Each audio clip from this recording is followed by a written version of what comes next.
Recommend it to the House. I call the Honourable Member Poto Williams. Kia ora ana. Kia ora ana, Mr Speaker. Mitaki. Kia ora ana koutou katoa, tōna roto te aro mata o tētua. It's a privilege to be able to speak on the second reading of this bill, and I want to acknowledge the courage of Doreen Shields and Rowan Sullivan and their determination to ensure that this bill becomes law. I can assure you of my total support in your achievement to this end. This bill is essentially about love. Love and commitment of two women for each other, love of these women for their child, and love of that child for both of her parents.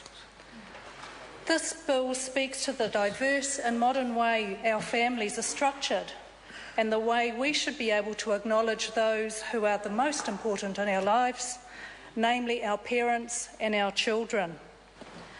We are a modern society that has in recent years made provision for the diversity of our relationships.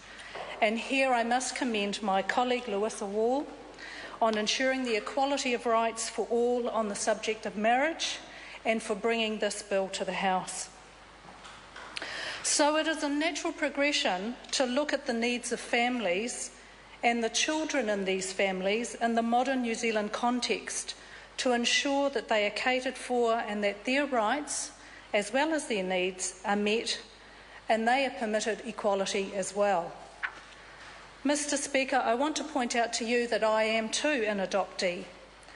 This bill resonates on so many levels for adoptees and for adoptive parents, more than I think even Rowan and Doreen know. And this is my own personal view of how important this bill is. When you are an adopted child, the state dictates who your parents are. When you are a prospective adoptive parent, you become involved in a formal process that takes many months, often years, to determine your suitability and fitness for becoming a parent and to ensure there are no objections from other parties forthcoming.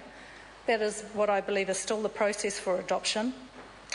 The state then permits you to be named as parent on a birth certificate, or more specifically, the mother or father of a child. So the Registrar of Births, Deaths and Marriages previously recorded mother and father of child, not parent.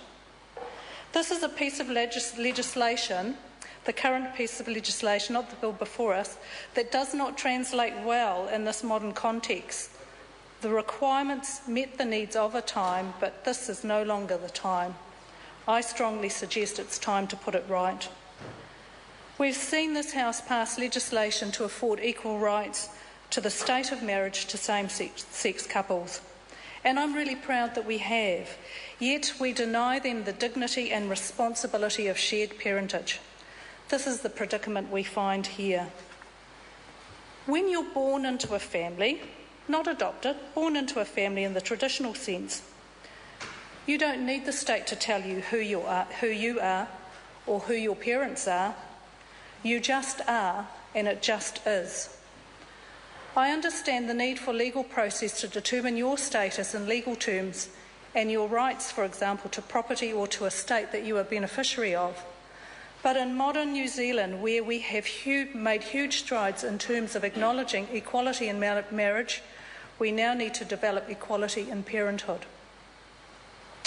I speak as an adoptee whose 90-year-old birth father sat in the gallery just a few weeks ago to watch his youngest birth child deliver a maiden address to this House.